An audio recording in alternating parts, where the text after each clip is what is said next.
Hey guys, how's it going? This is Ed from Mission Ed Possible. Thanks for joining. You turn that down there. Okay. So we're doing Atari 8-bit stuff today, and we have a homebrew on the menu of Bruce Lee: Return of Fury. I'm really excited about that one. I have been a Bruce Lee fan for a really long time, so should be a lot of fun. Okay. Let's get this going, I guess. Let's switch to here. And first up, we have Lode Runner. Now, what's interesting is I used to play this a lot on the Apple computers. Atari, I mostly played on Atari 8-bit stuff, a lot of the games, but Lode Runner was one I think I played more on the Apple.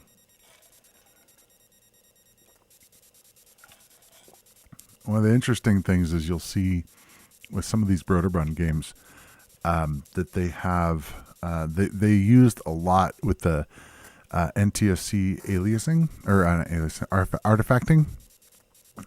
So this is one of the games that if you look at a lot of the screenshots out there, they will be in black and white. And the reason why is because, or not necessarily black and white, but in, not great colors. And so this was one that definitely used the effect of having it be on a TV. So, all right. So it took me a minute to remember how to play this game. So you're trying to, collect all the thingies, the lamps, or I'm not sure exactly what they're called, but you can go through and, you can go around, and one of the things that's interesting is with the bad guys, you build a hole for them to fall in, which is kind of funny. So they'll come over here, fall right into the hole, and you can walk over them, which is kind of odd. It's like, did you not see the hole there? Seems odd, but okay, whatever. And they'll just sit there and they'll work their way out, which is kind of cool. But and you can also fall. I think you can fall any amount in this game, which is kind of cool. And we got the stairs to the next level.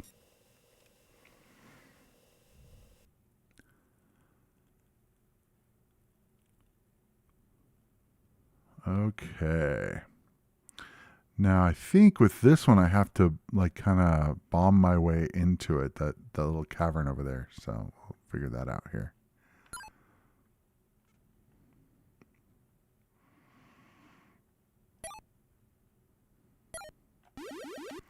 One of the things that also is kind of annoying. Oops. One of the things that's kind of annoying is you have to have enough time for them to fall in, because if the guy's right on you, then you can't use your whatever you're gonna call that. I don't know what it is. It's like little sprinkle stuff on the ground. The DM, hello, thanks for joining. We're playing some Lode Runner.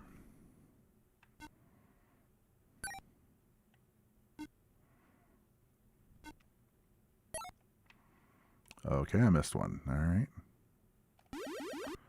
Uh-oh. Yep. If you if they're too close to you, you can't do anything with them. Oh, okay.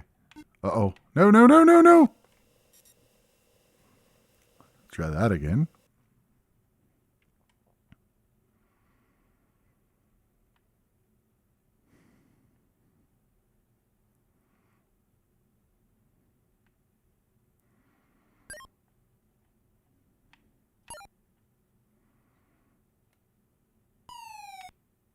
It's kind of cool in that you can fall down anywhere you want and it doesn't hurt you, and you can they did a pretty good job with being able to land onto the oh man. This is gonna be bad. No.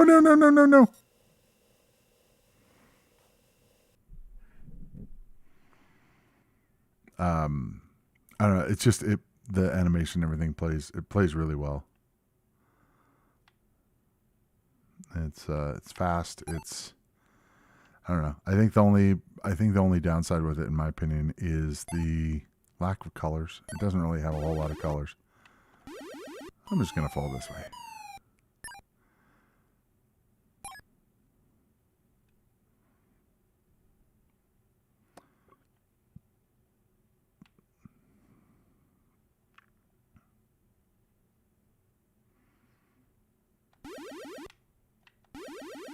See ya.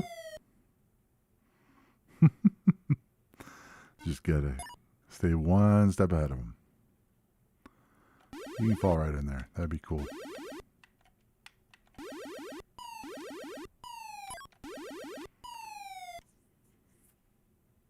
It's kind of cool how it, it repairs itself. It's kind of neat. It fills back in. No, I don't. Fall.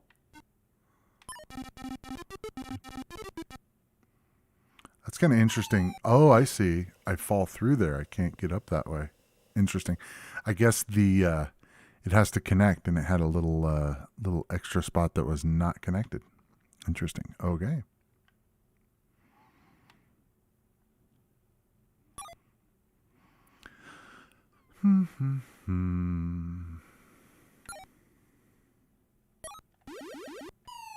Bye.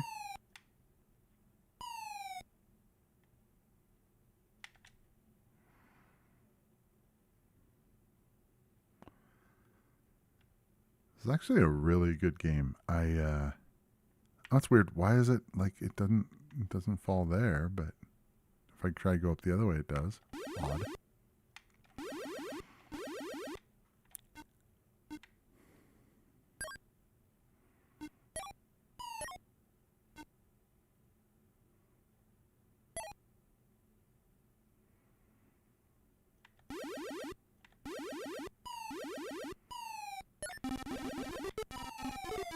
Okay, now the ladder connects, which is cool. Should be able to make it this time. I don't know why I couldn't get there before, but whatever.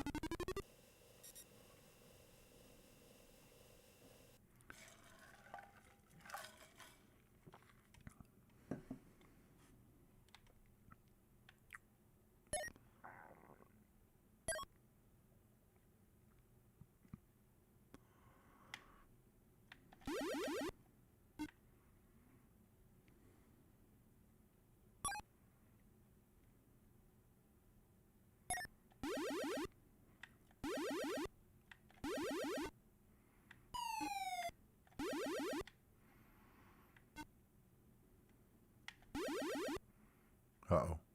No. See ya. Gonna make a quick escape there.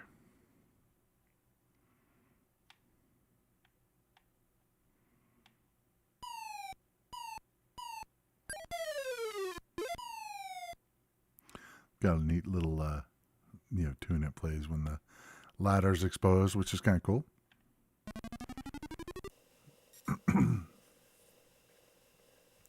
I think it's interesting how the font that they used is a 4x, I guess it is a 4x8 font, and so you can't see, or it's hard to tell when you have a letter like M or N, and they do a pretty good job of making it look like, the word men there is kind of interesting because it's really hard to make there be detail when you only have 4, pixels wide. So.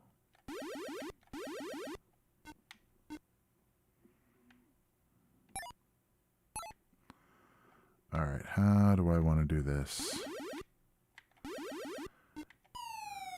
In color, Johan, thank you for joining. Yes. It is in color. It is, I had mentioned this earlier, the game actually utilized NTSC artifacting. A lot of Broderbund games, a few of them, like David's Midnight Magic used it, and Choplifter, and a few other ones. And so they actually banked on them being on a TV, and which used NTSC artifacting.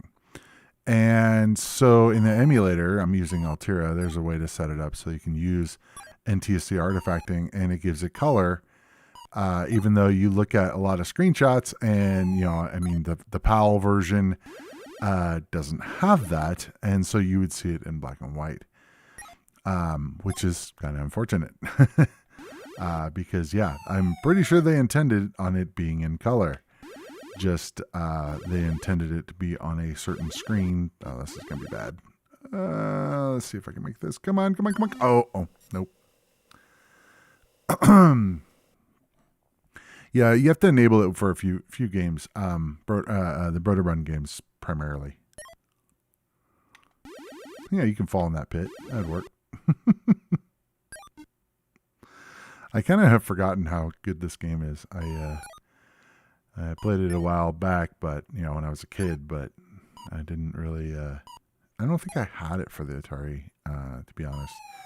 I remember playing it on the Apple, like I was saying earlier, but I didn't have, I didn't have one at the time. So, and I know Boulder Run was really big on Apple too. Oh, come on. Oh, this is gonna be bad. Okay, you guys can just all fall in these holes now. Okay, you guys are stuck there for a while, but so am I, unfortunately.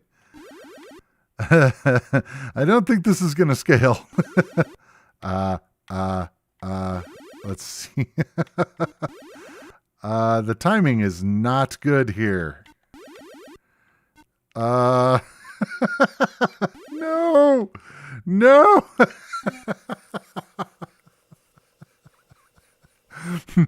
I couldn't get away. The DM says, I love the animation of the pink guy shimmying on the wire. Yeah, they did a good job on the animation. Oops, I hit down, I guess, or he came up. Interesting. I think I might have hit down or something.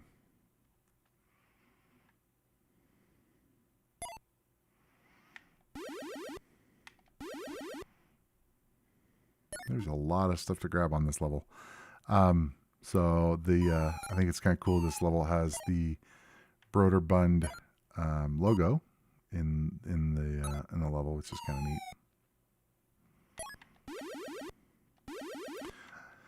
neat.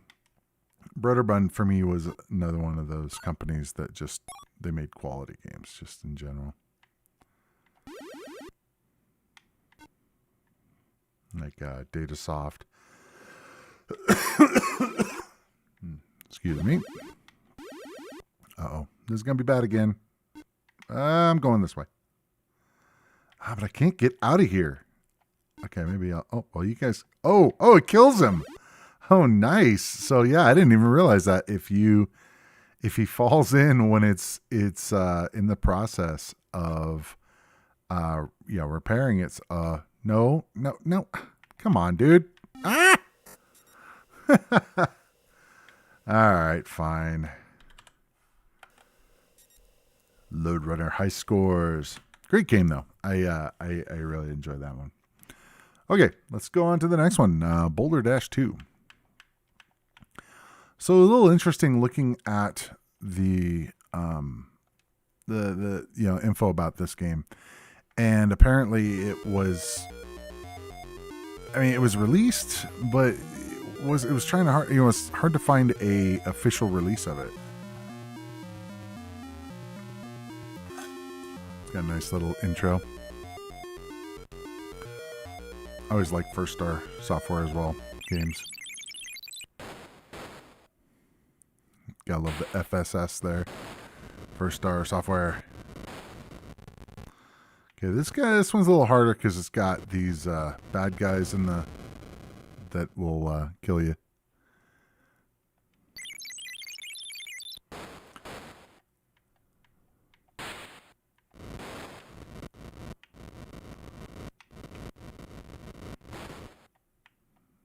Okay, let's see if I can time this. I am not sure how to time that right. I don't think there's any other way I can go, so just gotta deal Unless I maybe need to hurt the guy by smashing him with a rock. But he moves so fast, it's really hard. Game over.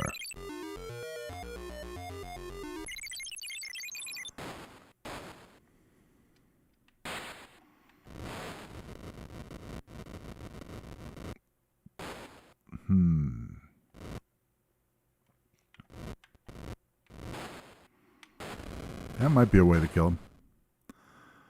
Do boulders kill the epilepsy squares? Epilepsy squares. Nice. I think so. And that's why I'm trying to trap him. Oh, they kill me, so I would assume it kills them. The epilepsy square. Okay. Dang it. I didn't push that boulder. It just decided to jump over there. This game's a lot harder than the first one. Alright, let's just avoid that one. Really? Yeah, I mean, yeah, the squares of doom. I think they do, but that would assume I actually can play the game and actually kill them. Let's see. Trying to do is do something like that and then make it so that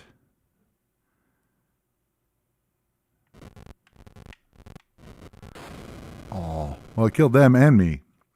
Trying to like drop it down so that it like falls onto them and squishes them. That seems to be a bit of a difficult endeavor here. Either that or I'm just bad at this game. Well, that's entirely possible. Okay, gotta time this just right. Yay! I killed one of them. Okay. Now, see if I can do this here.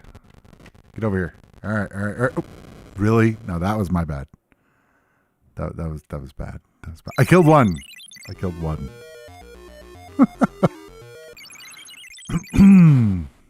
One more try.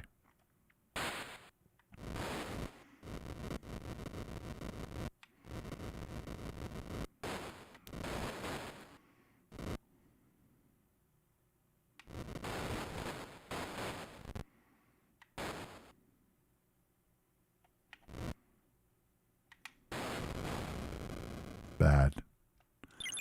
Horrible. So it was funny last time the last stream, I played a game on here and someone commented that, wow, you are bad at that game. It's like, have you watched my streams before? 'Cause this is nothing new. Boom. I am, the games that I played when I was a kid, I'm pretty good at. But if I haven't played them before, not so much. All right. Boom.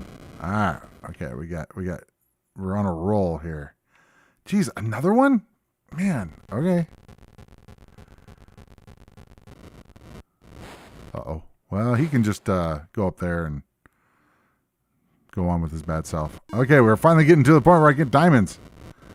Amazing. Now let's see if I don't kill myself from boulders hitting me. And that guy's going to come back, and he's going to not be happy. How do I get through there? Interesting. Huh. All right, well.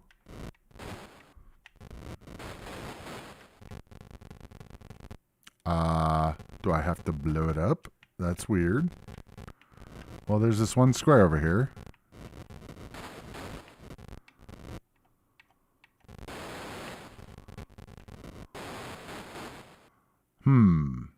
Maybe I have to blow it. That's kind of mean. It's like I have to blow him. Oh boy. This is bad. Let's see. No. All right, let's come on down. Come on over. Come over here. Come on. Okay. Let's try this again. He's going to be a while. Yeah. So I'm not exactly sure. I mean, I guess I have to blow it up with, blow up the walls with a boulder, which seems difficult.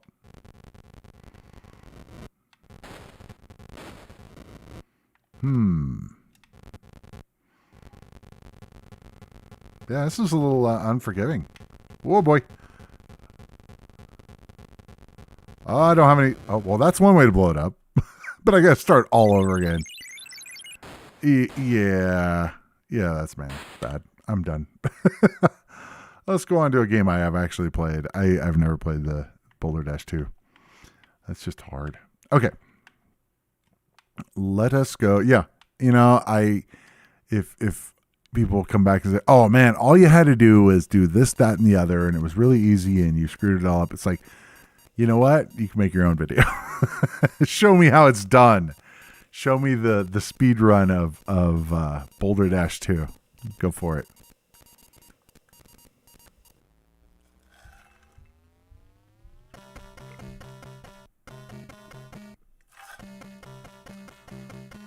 I don't remember there being intro music.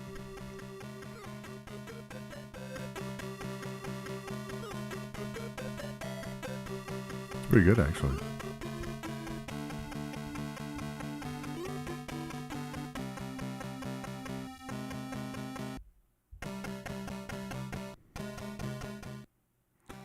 Let's try this.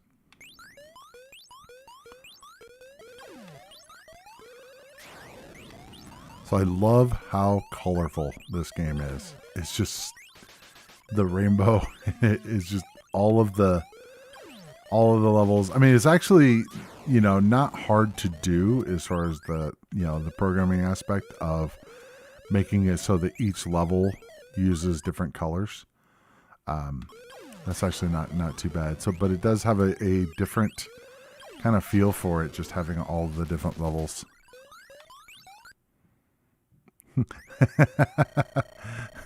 Yeah, music I think is a bit of a stretch. There is a little thing at the beginning where if you don't like the music, you can actually hit the. I've never seen this in a game before, but you can actually. There's a music note that if you hit that, then it'll turn off the music for the game, which is kind of the little stepping sound, I should say, not even the music, I guess, but I wanted to get that guy. So that you don't hear the yeah, it's kind of annoying, but I played it so many times, it's just like it doesn't bother me, so I can turn it down if it annoys you too much.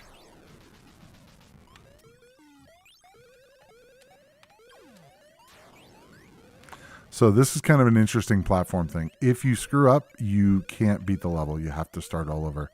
You have to do it in that particular way to beat to go through that platform, which normally I'm not a fan of. But see, the thing for me is that the fact that it has the option in the game, which like your character can control it, which is very odd to me. I don't think I've ever seen that before.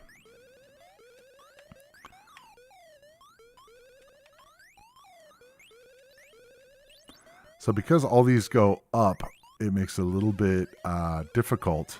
And the fact that you can only fall a certain distance, it makes it so that you have to really plan your level, you know, what level you're going to go on. And you can only go up a certain amount too. So it's like I can jump to this, but I can't jump to that, obviously. So I can go up 2 levels and I think down 3 or 1 level. I guess it'd be 2 levels, and then down 3 levels, and that's it. If I go any more, then I die. So that's problematic. We don't want that. Okay, we're gonna get around that guy. I think that I can make that. Uh-oh, nope. Hate it when you have to start all over again. It's just irritating.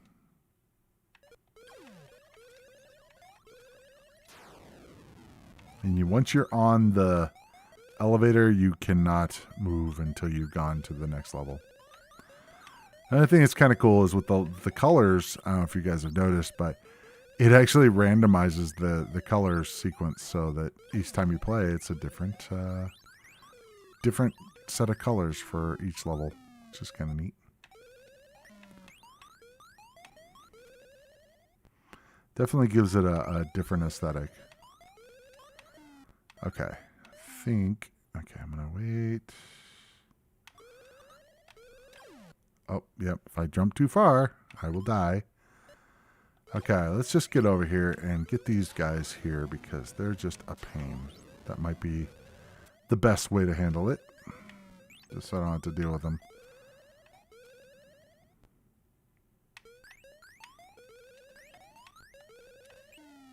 Oh, dang it.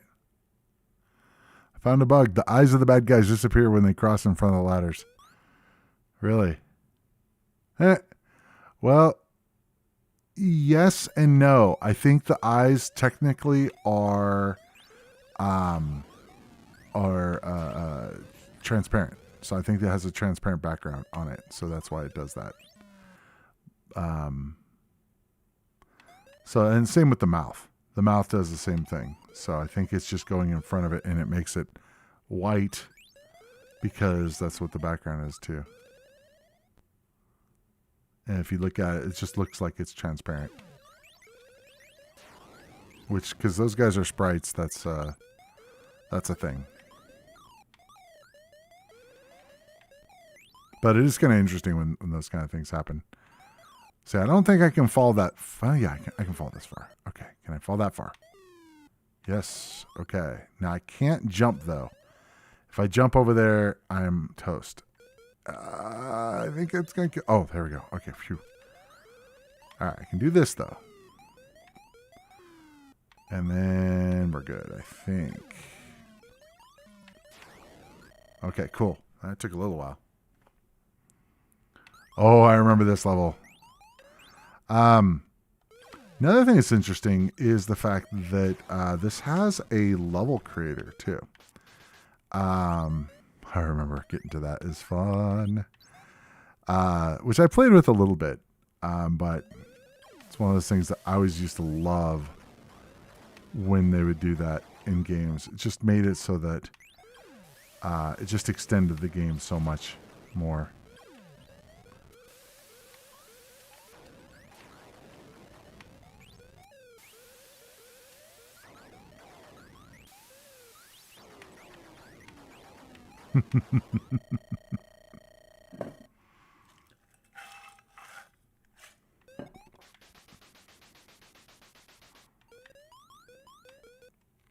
Okay, I remember this is it. Boing. Uh-oh. Oh, okay.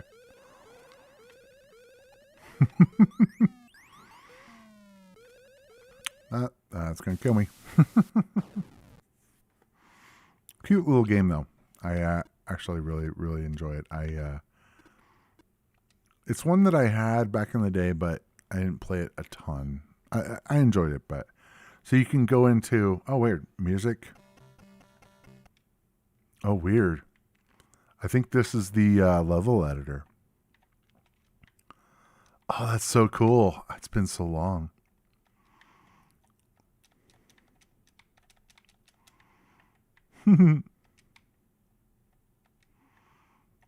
That is neat.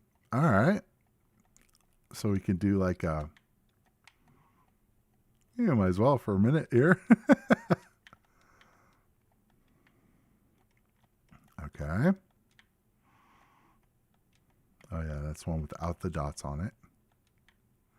Some of these I have no idea what it is because I haven't gotten into it in the game. Oops, that's not really what I wanted. This is actually pretty intuitive, to be honest. You know, just like a sprite editor kind of thing. Oh, that's right. There's magnets. There's all kinds of stuff. And I'm trying to think of what these are. This is the thing for the trampoline, I think. R and A. I'm not sure what A is. Maybe A is the player, and then I don't know. And then R could be a bad guy. I'm not sure. Let's see what happens. Oh. Okay, so A must be a bad guy. Oh no, it lost it all. Oh, that sucks. Oh, so this is the thing I was talking about with you turn off the music. Or the sound, I guess. But in any case, that could be a lot of fun making your own levels for that. Just a neat little thing. It's like I don't have it to where I could save it easily, but very cool. All right, let's move on. Accidentally got into the level letter. That was kind of funny. Okay, next up is Bounty Bob Strikes Back. So this is actually a sequel to Miner 2049er, and it has the same character and stuff in it. Bounty Bob.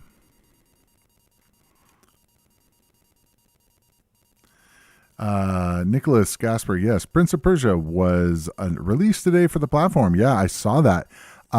Is it because I remember seeing it last time.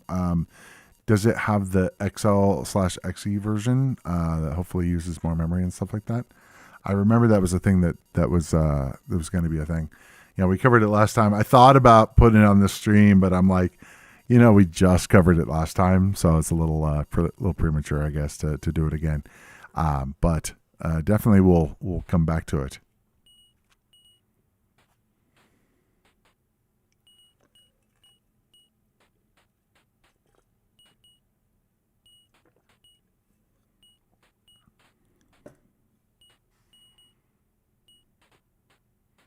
Takes a while to get through the intro here. I'll speed it up a little bit.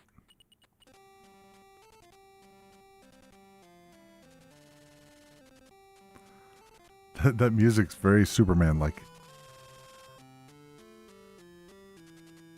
I mean, it is different, but there's a little had a hint of Superman.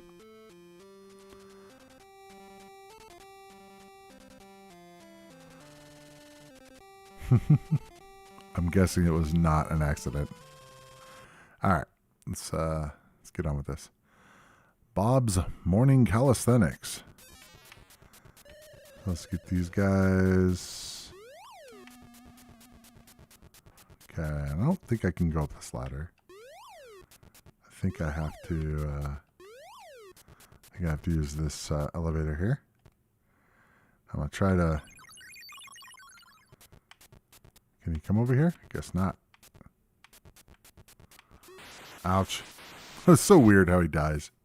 He just goes fat and skinny, fat and skinny.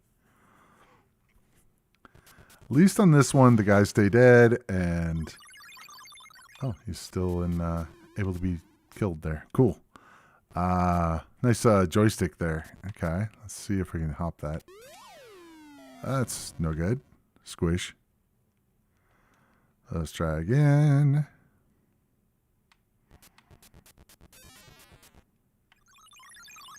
Maybe I have to be on the edge. Nope. All right. Let's try again.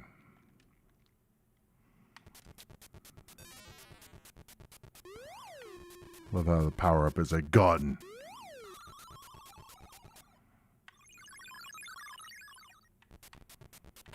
Ouch.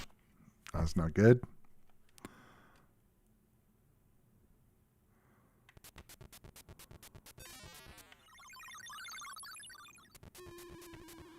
All right. Well, I can't fall, I don't think, because that would kill me. Maybe I have to jump way back. There we go. But that doesn't make sense, because if I jump there... Oh, okay. Okay. Interesting. All right, let's try going there. Let's try dropping down.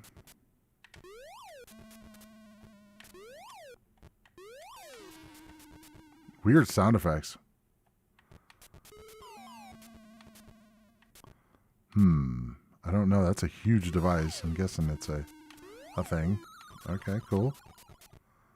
Now I can fall back down, and we can go back up. I'm running out of time, I guess. Ouch.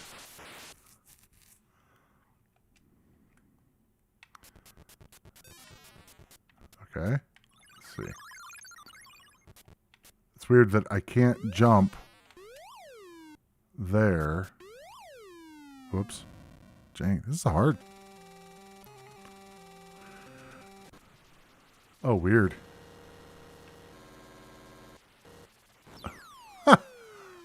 I have never seen a way to do scoring like this before. That's pretty cool.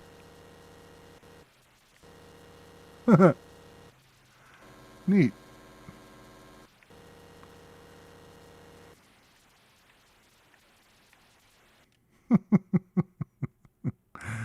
Okay, let's move on. Okay, Chop Suey. So Chop Suey is a fighting game, and it's got a hack throw, which is kind of cool.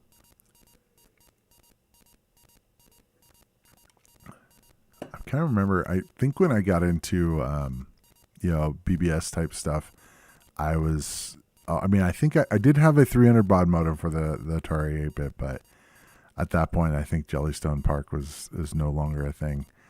But every time I saw the hack, crack throws that had a phone number for a BBS, I so wanted to call it, just because it was like, oh yeah, that's cool, And I got into BBSing almost because of that, I guess, which is kind of funny.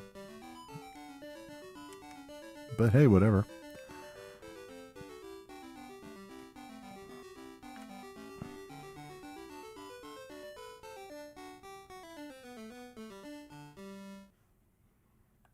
Okay, let's go player versus computer.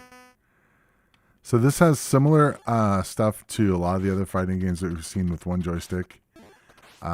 In that you do different motions with different key or combinations, I guess, not keys, but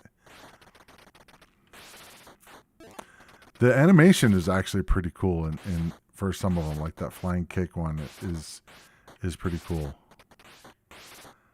One of the things that's kind of interesting is that it doesn't really have a thing that shows them getting knocked down or anything. It just shows POW.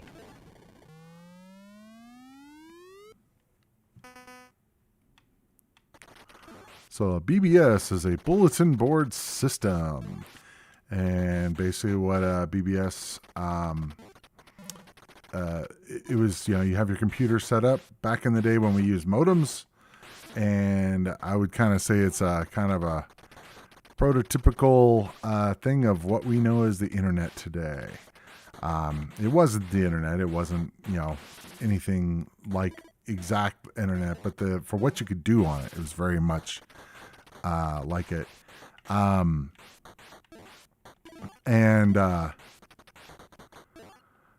So what I was going to say is, so bulletin board systems, they had the ability to send email, and they had, lots of forum kind of posts, so you could converse with people. You could chat with people real time, depending on the stuff. So, and it had games. They're all text-based stuff. They did implement some graphic-y stuff, but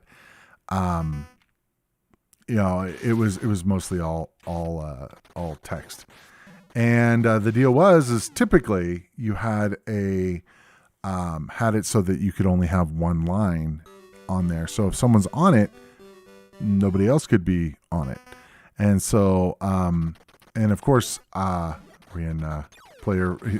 It switched back to single player mode or double player mode. I might be able to win. I love that animation of the jump kick thing. It's just really, really good. They'd used a lot of frames on that. Anyway, so yeah, bulletin board systems. I actually ran one myself, and it was what you did back in the day if you were really into this stuff before we had the internet.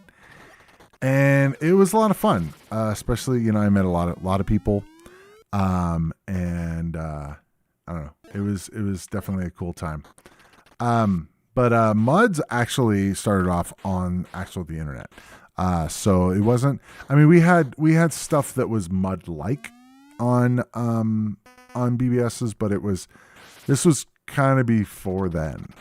So this is BBSing was a thing kind of up until like early 90s kind of thing. And I think it's interesting how there's a scorpion that comes into the the world. So it's kind of interesting. So what I can do is I can actually change it to be PAL, which would be kind of interesting because Nicholas mentioned the fact that that it looks weird with the NTSC colors. See, I only had NTSC, so I didn't know any different. But let me see if we can do. Let's see his artifacting mode. Let's see if we can change it to. So this one's monitor mode. Let's see system.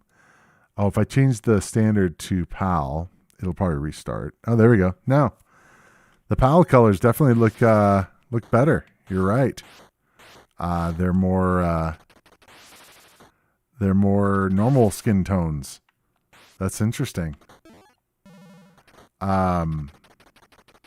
So I just changed the system to PAL based, which I think I only played it with NTSC, so it looked the same to me. Oh, nice! Just took him out one hit. See how far that flying kick can go. That is so cool. So that is so badass. It's like, let's see how far I can go. It's like, oh, it's like so, that's some like Mortal Kombat flying kick style there with Liu Kang. It's like, that's so cool. And it takes him out with one hit. I don't know how long you're supposed to be going. It's like, he just keeps taking him out. But that animation is just so cool. Now, I did switch it to PAL, and so it should be interesting to see what some of the other games look like. I'm actually, I'll come back to them later, but I was actually kind of thinking of what Lode Runner looks like because it uses the NTSC and artifacting. I don't think it'll work at all in there. Okay, let's go to Dreadnought Factor. Oh, the color of the background definitely different. It's a different blue.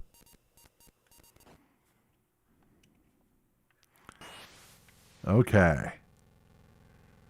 This is a very simple game. However, I had a lot of fun with it. Oh wow, the colors are totally different.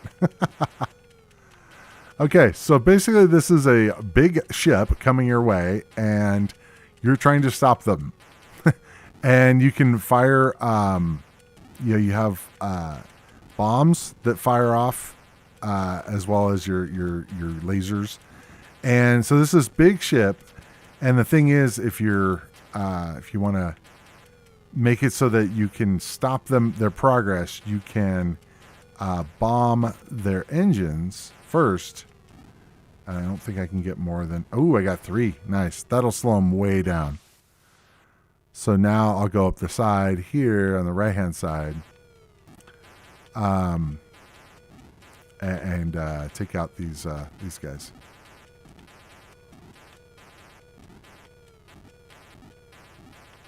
Okay, so if I bomb it now, it should slow it down to like not moving basically, or very little. Very simple game, but I had a lot of fun with it. I don't know. It's just kind of it's a shoot 'em up or shooter, whatever you want to call it. Shoot 'em up, I guess. That the enemy, moves like on through space, and I'm not sure if you have to shoot all these. That's kind of interesting. I'll have to mess with that. But you are right. The colors do look different in some games. I'm guessing for Chop Suey that they had planned on the PAL color palette, because the color palette is definitely different. And so the deal is that now one of the things is I'm not sure if it slows things down. Do they always look different from PAL to NTSC? On the 8-bit, on the Atari 8-bit, it does. It has a different palette. Now, I'm not sure about speed. I'm thinking that, and definitely people let me know. I don't, to be honest, I don't tend to mess with the PAL version of stuff that much. But I know, like on the ST, that the PAL runs at 50 hertz versus 60 hertz, so things actually are slower. So like music can be slower, and it depends on if they took it into account or not. If they designed it around being able to switch between, etc. But like I don't notice this being any slower than the normal version that I play, but I'm not sure about if the 50-60 hertz thing matters on the 8-bits. So kind of interesting. But with the emulation, you can definitely change it. Yes, and on 664, PAL games are slower and music. Interesting. Victory!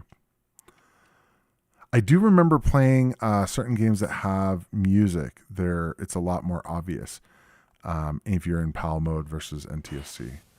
I think this is still the same level. I don't need to play the same. I'm not sure. I do remember it does get harder. So let's real quick. Let me change the system mode to. Let's change it back to NTSC. See what happens. How it looks like. Oh wow, that was interesting. It switched. It got skinnier. By the way, there is a Dreadnought Factor 2. Interesting. I did not know that. See, on this one, I don't think it matters too much because, colors are very relative. In Chop Suey, where you have skin tones and stuff, it makes a lot of sense. Oh, yeah, I don't remember these guys shooting at me before on the last level. The colors aren't nearly as big a deal because it's kind of abstract, but for but for skin tones, yeah, it makes a big difference. Fanda 2011? Fanda, really? Huh. Or Fandal. Yeah, it's not the same. I don't think it's the same one. I'm guessing it's not the same company that, Fanda, the ones that made like Cohen's Towers and I can't remember one of the guys that was Cohen, I think, whatever. He made a lot of stuff with Fanda, Scrolls of Abaddon, and those kind of games. Yeah, I think that this definitely looks better on this, but it's not horrible either one. But it's kind of interesting when you're used to a certain color palette. It can make a big difference switching it. It's like, whoa, that looks totally different than what I was expecting.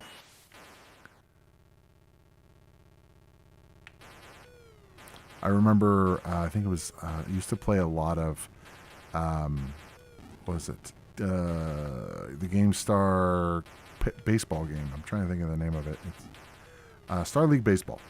And I remember when I first started doing some emulation with Atari 8-bit stuff, the music, well, I think because it was in PAL mode or something to start, and the music was completely different. It was like so... the music is so different. It's so much slower and stuff. I'm like, this is weird. Now for video, I think it's it can look not as good or whatever, but oh, I missed that one on the right. That's the one I need.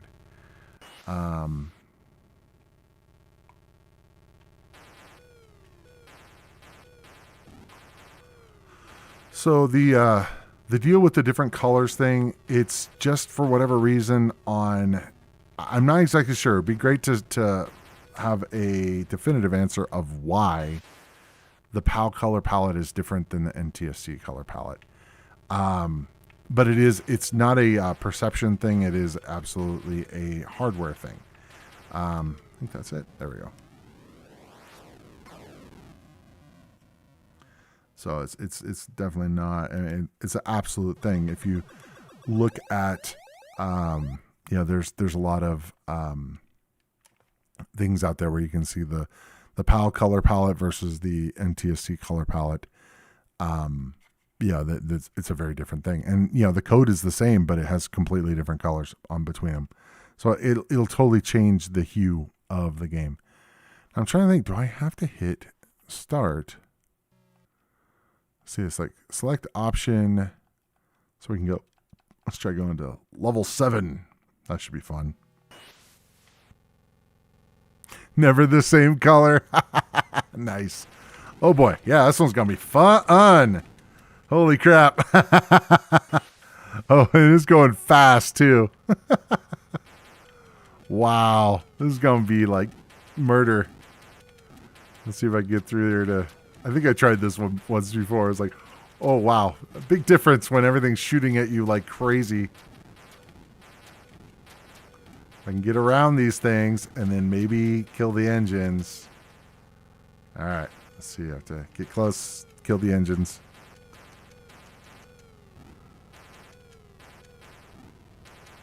Uh-oh. No, I didn't get 3 of them. I got 2 of them, though.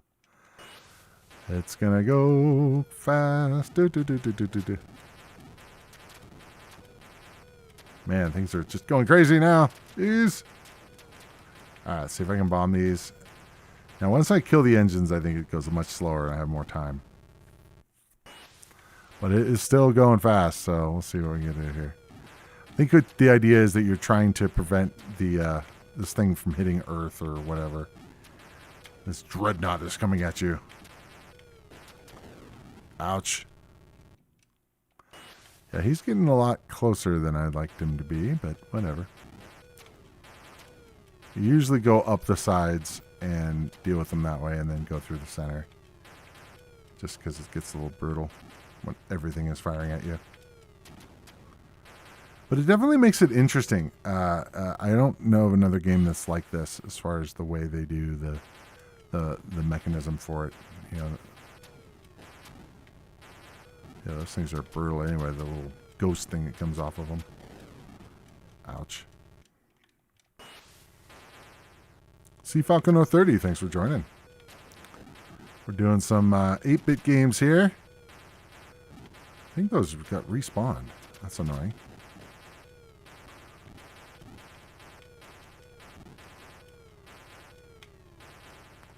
Playing some The Dreadnought Factor by Activision. It was definitely one I played back in the day.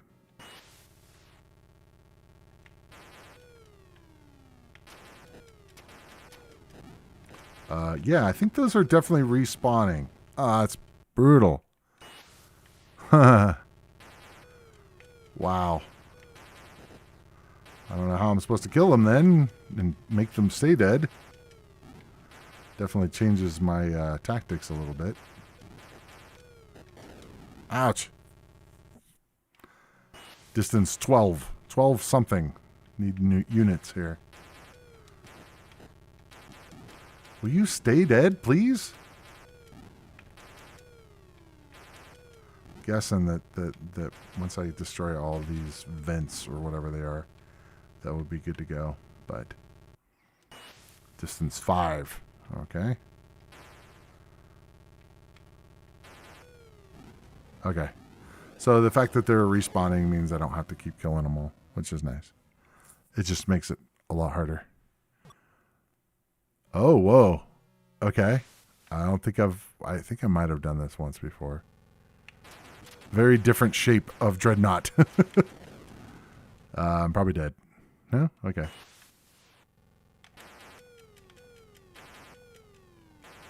Got to take it slow here, trying to kill everything here. Whoa. Ouch.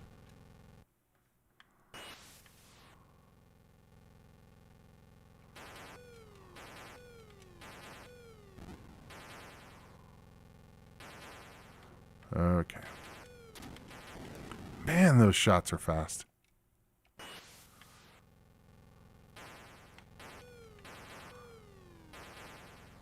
So not just the colors in Dreadnought Factor, or obviously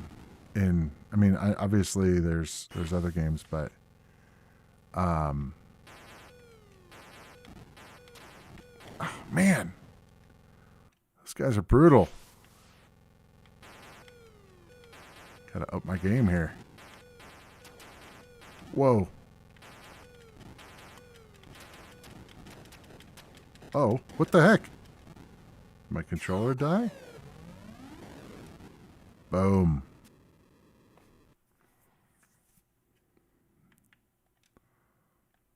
Okay. Wonder if my controller died. Because it don't like me. Okay, yeah, it looks like it died. Let me try restarting, and I might have to get some new batteries. Anyway, that was Dreadnought Factor. And switch it, and you will see there are many artifacts on the elements below. On Dreadnought Factor? Let me try it, since we're still on it. Let's go up here and change it. Let's go into PAL. Oh, weird. You can go into... They have... Oh, interesting. So there's NTSC... In Altera, there's NTSC PAL... Then NTSC 50 and PAL 60. That's kind of interesting.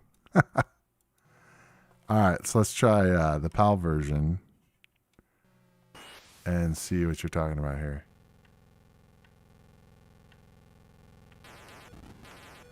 So you're saying that there's artifacts.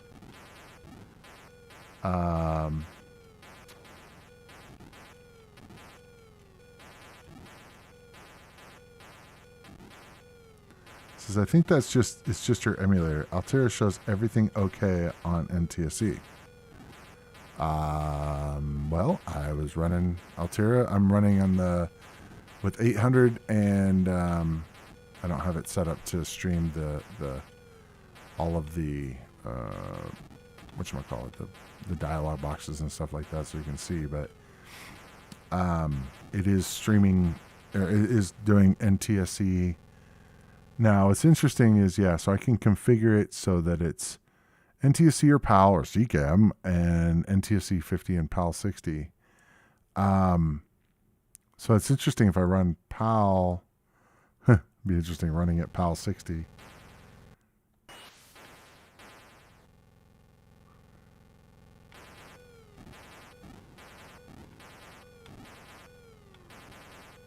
Yeah, everything's skinnier. It's kind of interesting.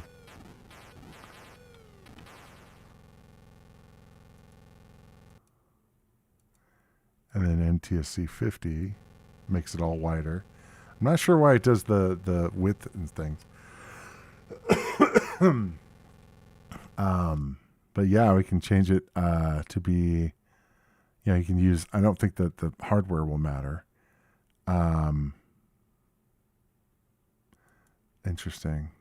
Yeah, I could play with it later on, but it's kind of cool to see the differences.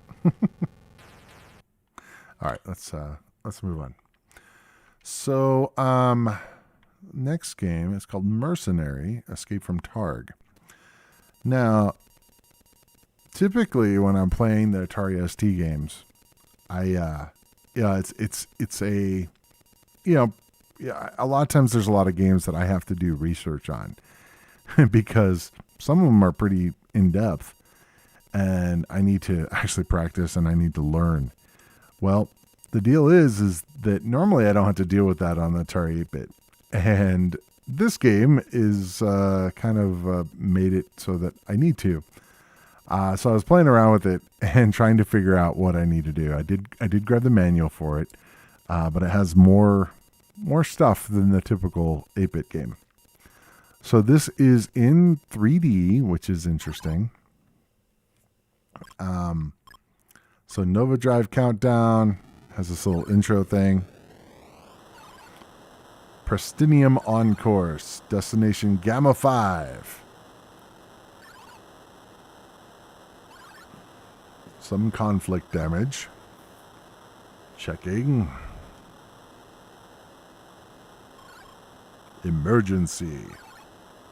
Guidance systems faults. Collision course. That's not good.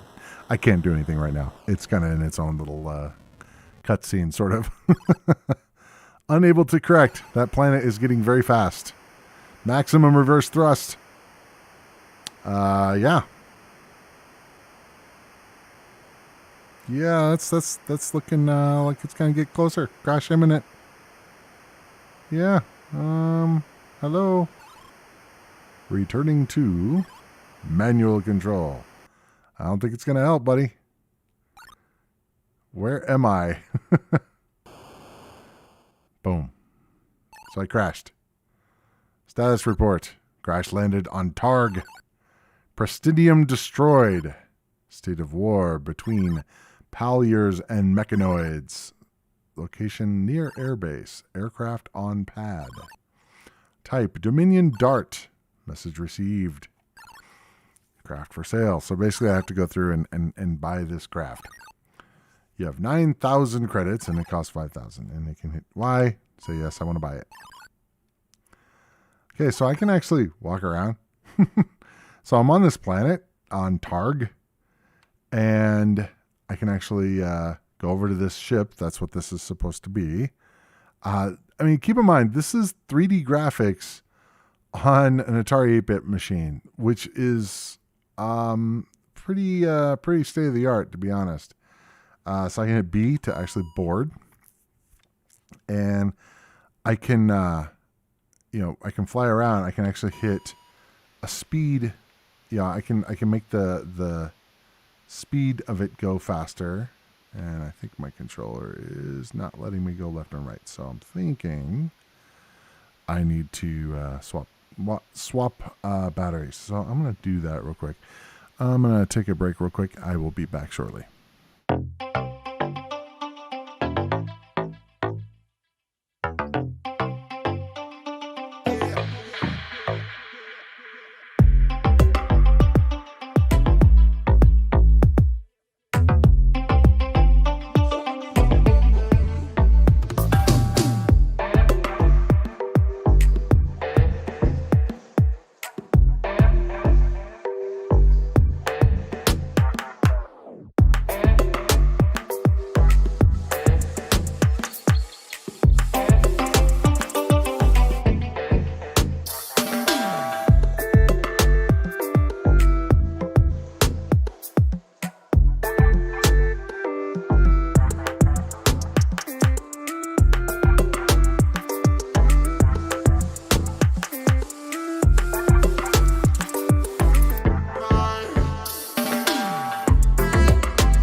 Okay, sorry about that. I am back, and theoretically, all good to go.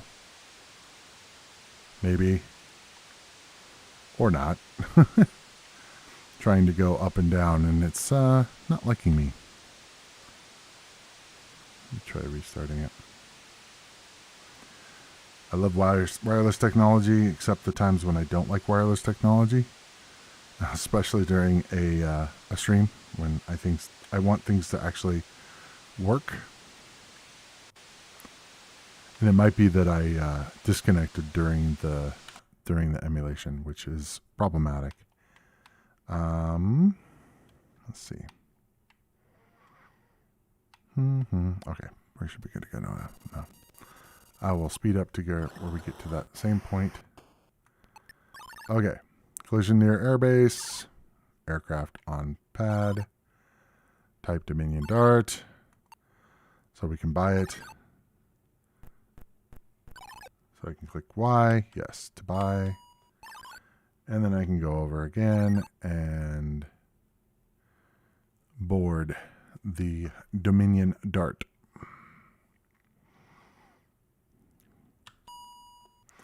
So now I can hit 9. There we go. Now I can move around. So I can move around, and I don't necessarily want to go that fast. One of the things I haven't figured out yet is the location, how the grid works. Because it has a grid on there, and you can kind of go around, and depending on where you're at, go a certain direction to be able to figure out the location. Message from Palyers. Job offer. For more information, go to the briefing room. Complex 906. And see, the problem is like, I don't know which direction I want to go in order to hit 906. So if I like go faster, so this is 0809. So I want to say I want to go the opposite direction. Since my guess is that it's going to be north, south, east, west. Like if I go in the correct direction, my location, the second number should go down if I'm going the right direction. But I think I'm going the wrong direction now. 06. Okay. I'm actually really close. 0609.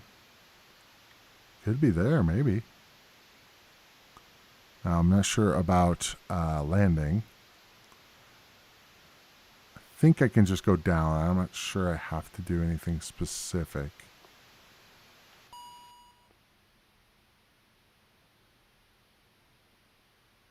Guessing I don't want to fly directly into the ground, like fast, but why not? Let's try it. Altitude.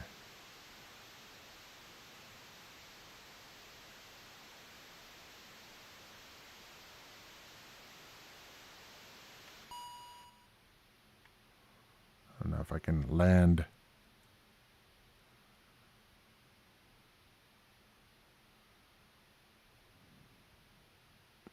I just found in cassette form Mercenary, the Second City. Yeah, that was basically a I think an expansion for this.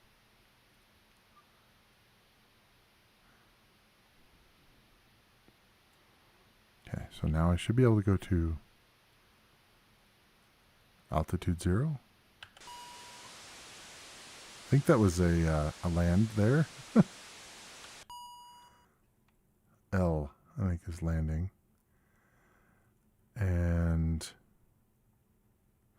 yeah, it's it's one of those things that I actually really enjoy.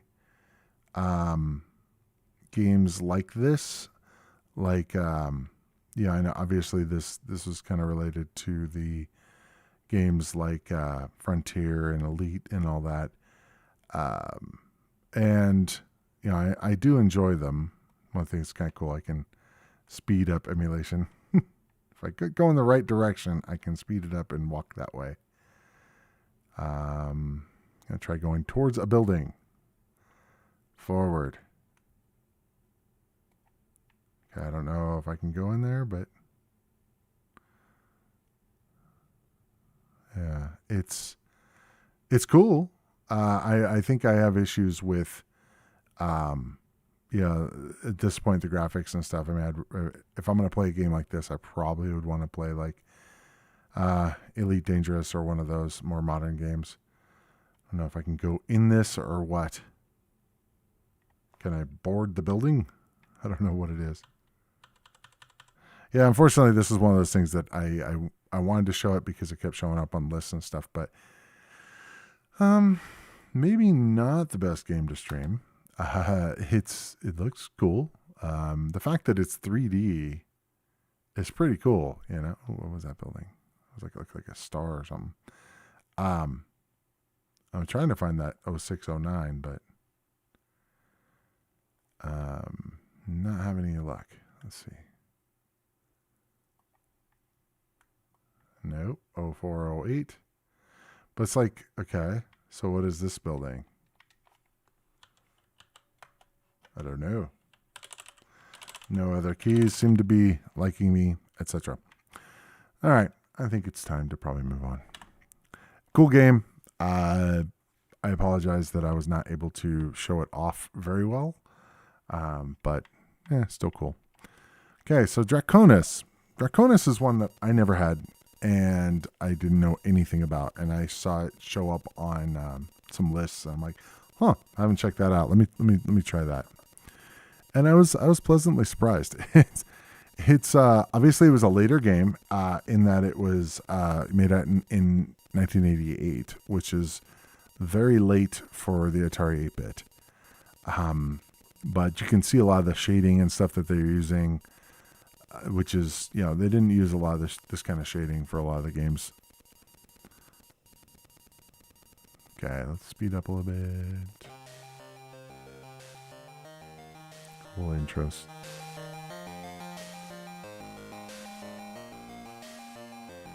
Great music.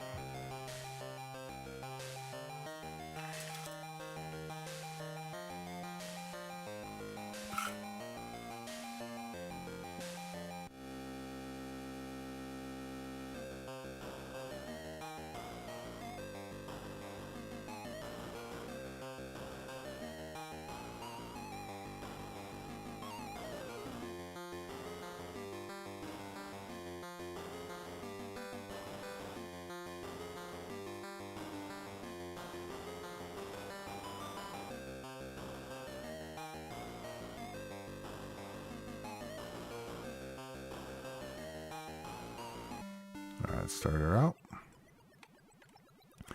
So it's kind of cool. So you're a dragon-born dude or whatever, and you can breathe fire, but if you hold down the button and push down, and the animation. I mean, this is really good. I mean, obviously this is later in the life cycle, so it's kind of cool when he jumps. He kind of looks like a frog.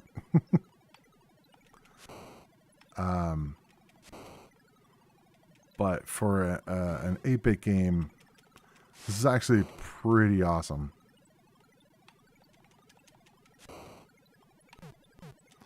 That's kind of weird. It has a, like, you can push down and, or rather you can just push the button and over and it does it. Oh, you can also do up for to breathe fire, or down and breathe fire. That's cool.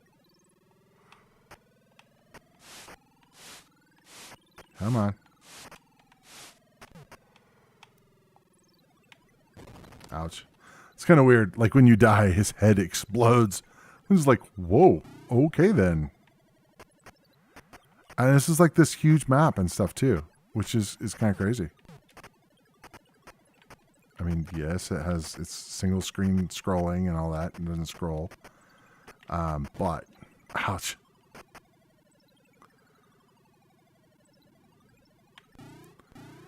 My biggest thing is, I'm not a huge platformer, but for the time, I mean, this would have been amazing had I had it.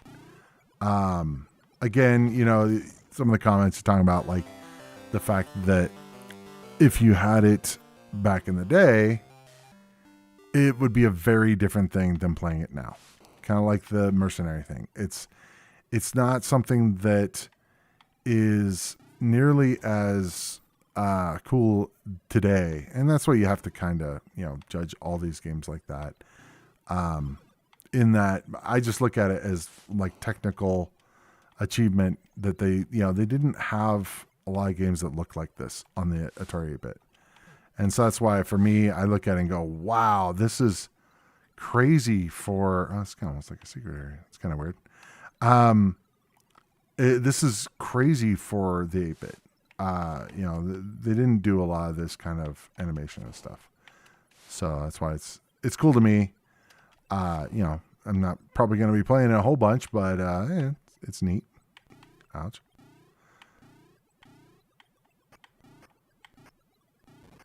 Ouch.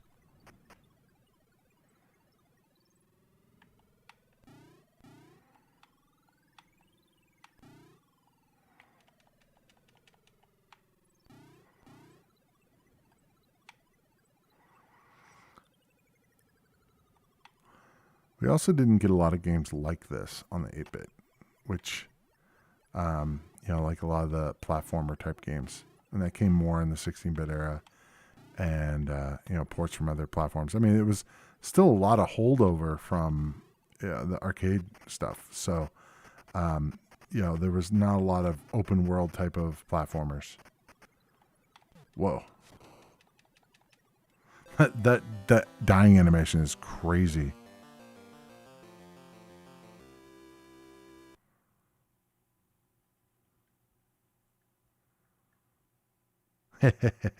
You paid for the record and now you had nothing else to listen to. Yeah, there's a big difference. If you have like 5 games, it's a very different situation than if you have, tons of them. And it's like, oh, okay, that's kind of cool. Moving on.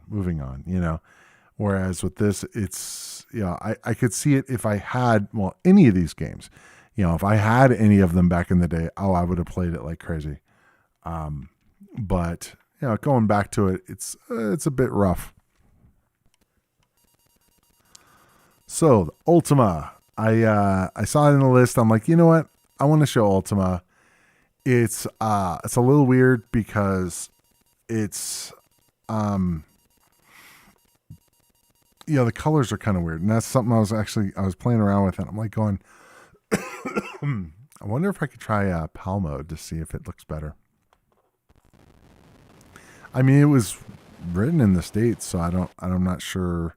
Obviously this is a port. I think it originated on Atari, or not Atari, the Apple II. So one of the cool things about all the Ultima games is they had this cool intro thing, but this makes it look like the water is lava, which is kind of odd. So let me actually see if I can play with it, since we've been messing with colors throughout this stream. So if I change it to PAL, let's see what happens. Okay, that looks better. Kinda, maybe. I don't know. It looks kind of weird too. So I can change it to PAL, and I can also change the video. There's NTSC artifacting. We can turn off all artifacting, which is yucky. So what I can do is I can try doing changing to PAL artifacting, and it doesn't do anything. So I saw some screenshots, and I was like, I wonder if this is just the way it is, Oh, weird. You can turn on NTSC artifacting with being in PAL mode, which is actually what I'm in right now. Let's see. But I agree, Draconus was a novelty for the platform. This is why we ended up with 4 different sequels. Western RPGs was the missed opportunities for the XL and XE, and especially the XEGS. So I'm not sure on the colors there. I'm not sure which is better. The things that look like it's in blood or or what? I'm not quite sure. It's like, no, that looks bad too. Blue trees and red water, which is odd. I'll just set it and forget it here in a minute, but let me mess with it just a little bit more. I'm not seeing any other things that would change the color palette. So, all right. Well, I will go with this. So let's go to, you can say Journey Onward. They actually already have a save game already on here. We could create one. Actually, you know what? I'm gonna initiate a new game. That might be kind of interesting. By what name shalt thou be known in this world and time? Ed. We'll go with male. All right. So I do have it set up to where there's 4 discs in the queue, so I can actually switch between them. The problem is it says disc 1, disc 2, disc 3, disc 4. It doesn't have them labeled properly, so I might have to try different things. This is kind of cool. All the Ultima games, when they start out, they have you going through these questions to try to figure out your class. Let's see where we're on time. We have plenty of time, so I can take time with this. This was one of my favorite games, RPGs growing up. So I have a very special place in my heart for this. So let's see. I'm not going to read it out loud here. I'll just give you guys a second to read it. And basically, it's having you go through. And the red water looks better. It's like it's the Red Sea. Yeah, literal. Yeah, not sure what's up with the colors. Truly, if I really want to cover this game, I'd probably do it on the PC with like the VGA enhancement and stuff, which I have played. That's probably what I played the most of, as well as on the Apple II. I did have an Apple II when I was a kid for a while. So we got this glowing portal. It's difficult to look at the blueness. It's red. That's not blue. I'm really kind of curious on what's going on with that. I should look it up and see how to get proper colors on Ultima on the 8-bit. So basically this intro kind of starts up and it talks about you pick up an amulet shaped like a cross with a loop at the top. It is an Ankh.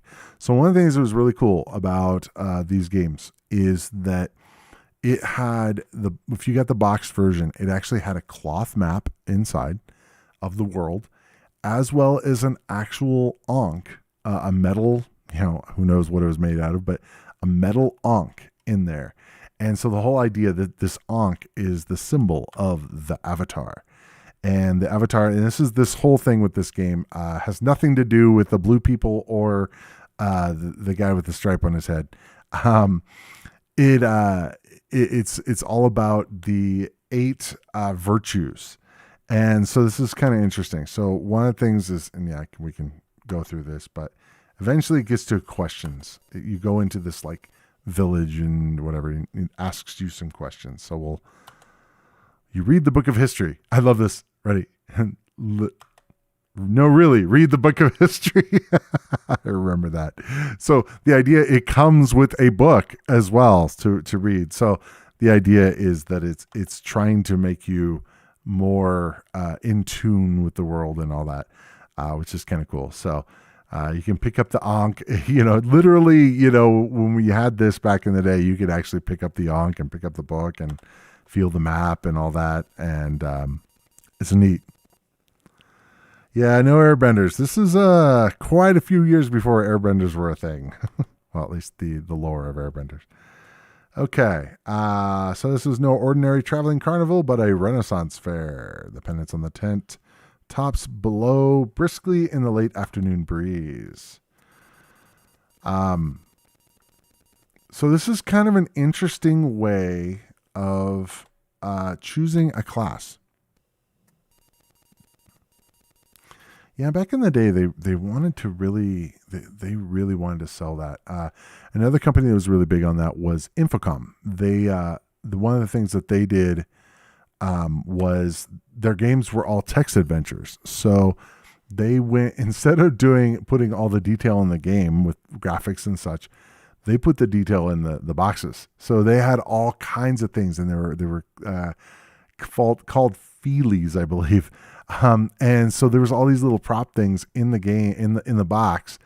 And so like one game, Leather Goddesses of Phobos, it actually came with scratch and sniff like parts. Like I don't know what it was actually on, but it would tell you in the game, scratch this number or whatever and smell it. So it had kind of like this other sense, which is kind of interesting.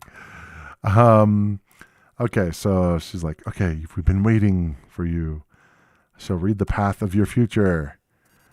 Upon the table, she places a curious wooden object shaped or like an abacus, but without beads. Okay, so she holds 8 unusual cards. Let us begin the casting.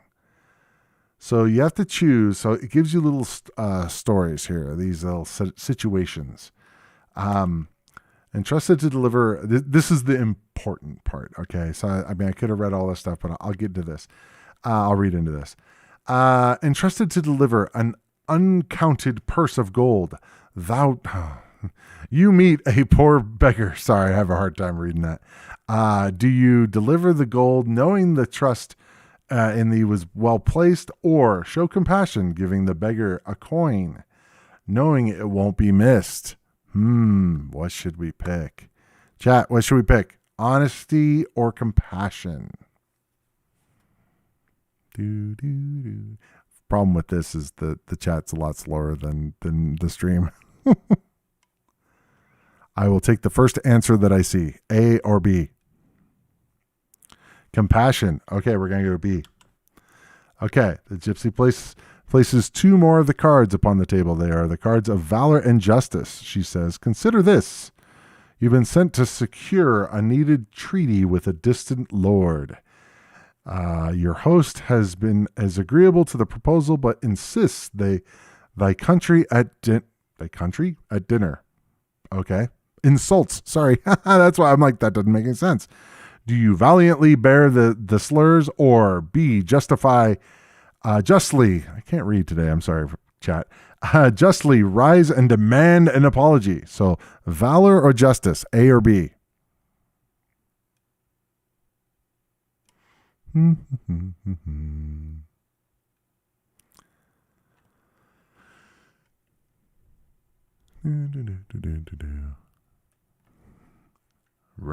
Ready to hit the button.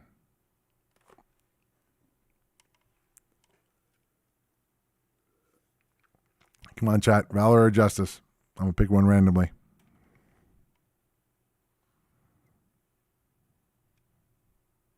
Justice. Okay. We're going with B. Justice. Okay. Gypsy places 2 more of the cards upon the table. They are the card of sacrifice and humility. She says, consider this. Thou art an elderly, wealthy eccentric. Thy end is near. Dost thou, A, donate all thy wealth to feed hundreds of starving children and receive public adulation, or B, humbly live out thy life, willing thy fortune to thy heirs? So sacrifice or humility. So A would be sacrifice and B would be, humility. It really was an immersive experience. I will say the only RPG I played for any amount of time was Ishar 2, but that's only because the Falcon didn't have many games. So did you not have an actual ST either, Sea Falcon or 30, or did you just go straight into the Falcon? That'd be kind of interesting. I never had a Falcon. I had played with one. A friend of mine had one, but it was like unobtainium. And now they're insanely expensive. If I'd have bought one back then, that would have been like, boxes of them just like, holding value. Okay. We need sacrifice or humility. Come on, somebody. Somebody.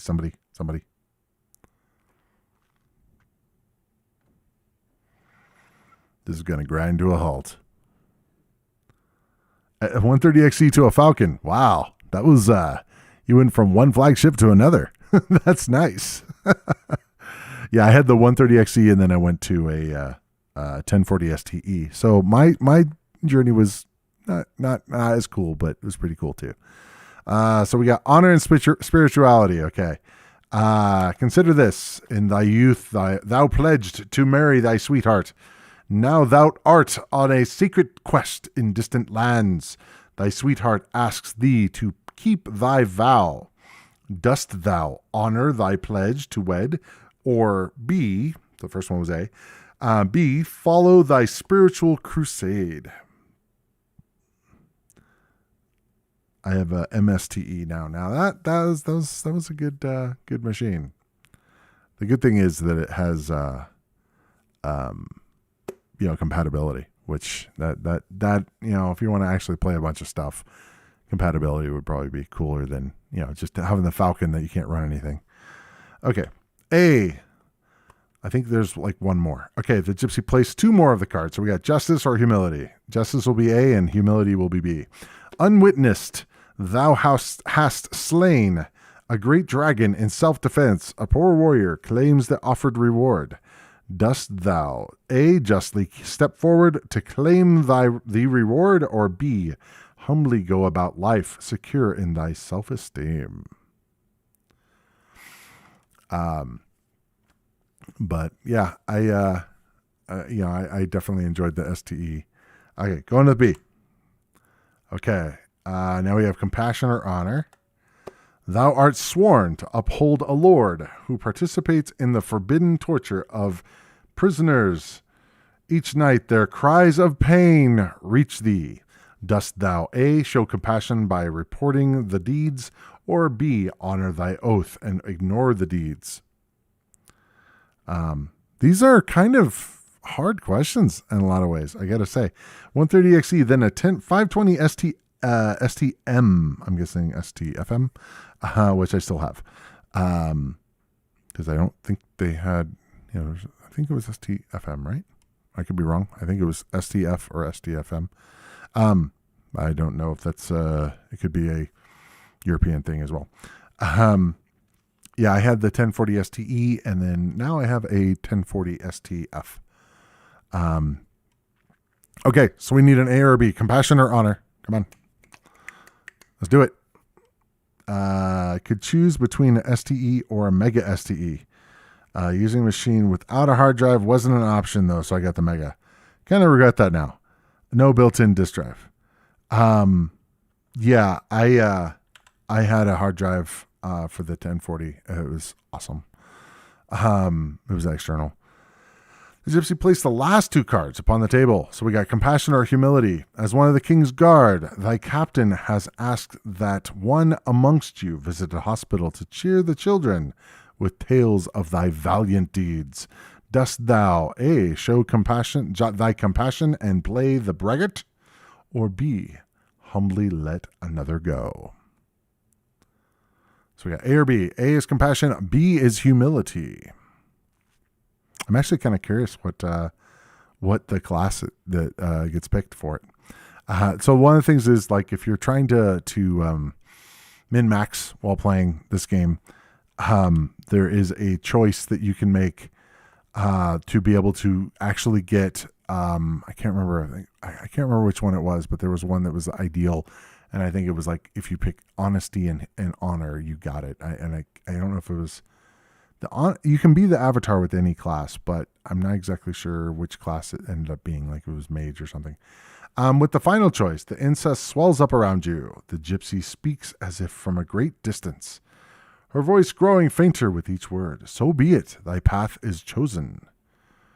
There's a moment of intense, wrenching vertigo. As you close your eyes, a voice whispers within your mind, seek the counsel of thy sovereign. After a moment, the spinning subsides, and you open your eyes to... I used to love these games. At some point, like, I have it on my list to, like, play through all of them. Even Alcabeth, whatever, how you pronounce that, the first one, Ultima 1. Alcabeth, I don't remember. Okay, please place the Britannia disc in the drive. So I think it is disc 3, but I'm not 100%. Nailed it. Okay. So we can walk around. And so here's our character. And I think Z for stats for one. We are a bard. Oh, interesting. Okay. So we have a sling and a cloth. We are male, and we have G is, I think, good, like our stats or our health. So we have magic points, level. I don't know why we started off at level 3. It's kind of interesting. Strength, dexterity, int, and we have sling and cloth, experience, and all that. So we can actually go through, and we can go into Britannia. So press the town disc into the drive. I don't remember which one it is, but let's try 2. Looks good. Okay, cool. So we can actually go into the town of Britannia. So we've got, we can walk around the town. And one of the things that's kind of cool is the fact that it has, it keeps track of where you can see. We can go open west, and we can go through. And we can actually go through this castle. Now, this is obviously a long game that I can play forever. So I'm going to talk east and be able to talk. You meet a guard. And so there's several different things that you can type when talking to these guys. It's got a very limited vocabulary, but you can go, name, I am a guard. That's his name, guard. Guard is, I think a guard is his name. So we can say job. I'm guessing he's going to say I'm a guard. Yes. So there's name, job. What was the other ones? There was like 2 more that you can ask every player, every character. And I can't remember them all. Oh, well. Basically, if you know what certain guys you can talk to, what they need. I don't want to go in there. Then you can ask them questions and stuff. So, and it's just is a very, very simple thing. So, walking around here, if you happen to notice anything kind of interesting around this area, boom, secret door. So you can actually walk through, and so they had secret stuff in here. And so we can actually open up here and go into, it says water. Okay. And we can talk to this guy and talk west. You meet a shepherdess, both strong and beautiful. Job: I watch the water. Name: I am Sean. Let's see what else can I say. Water. I think we can say, it brings me peace. So you can just kind of keep talking about different things. You can kind of keep going with their conversation. Unfortunately, the guards are not big conversationalists. She says, I come from a proud city. Art thou proud? Now, this is a trick question. Are you proud? And the thing is that you want to say no. And the reason why is because they will, the whole idea behind Avatar is, I am looking for an STE on eBay. Yeah, you and I both, although I don't want to pay a ton of money. So it's kind of I'm at an impasse. I look on Craigslist and Facebook and all that stuff, but yeah, STE is really hard to get. Anyway, getting back to this. So the idea behind the Avatar is that there are 8 virtues, and 8 of them, they're all in that questions that they asked us at the beginning. And the idea is that you have to show all of these virtues. And when you do, you become the Avatar. And in this case, you end up getting like several sections of the Ankh, and there's 8 different pieces, and they're called eighths. And the idea is that if you do the right things and all these things, you get an 8th of the Ankh, which is kind of cool. Yeah, in Europe, they're affordable. Yeah, I'm not in Europe.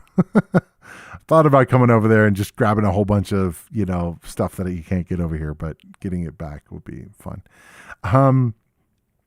Anyway, so the idea is humility is the opposite, and this is actually a big thing in the game, is humility is the opposite of pride. So they will ask you questions like this of saying, hey, are you proud? And so it's like, no, I am not proud. I am humble. It says, my town was destroyed for its pride. The ruins lie on an isle at latitude KJ, longitude LL. So basically, hold on a second. My dog is going crazy. Oh, I think my wife just got home. Anyway, the thing is that there's actually latitude and longitude, and it shows you where you can go. And this is actually a ruins actually that you can go to if that you can actually map out every square on the overworld map, which is kind of neat. So you can actually, so she gives you some information so that you can actually go and find that. So this was kind of a secret area, which is kind of neat. And you can actually go over here too. And this is kind of cool. You can actually go and talk to this person too. It's been a while since I've seen these guys. Okay. You meet a grim shepherd. I am Landry. Okay. Job. I am here to warn thee. So I'm going to say warn. Ahead lies a perilous place. I'm going to say place. Perilous. Let's see.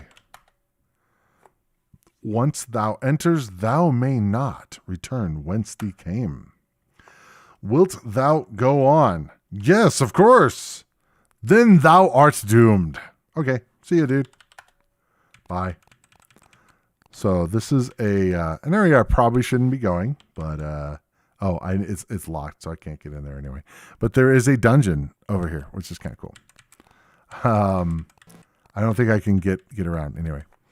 In any case, and it's asking me to. It actually is asking me to add put the Britannia disc in, which I think is disc 3. Oh, interesting! It shows that it's modified. It wrote to the disc. I'm guessing because it saved my progress, which is good and bad.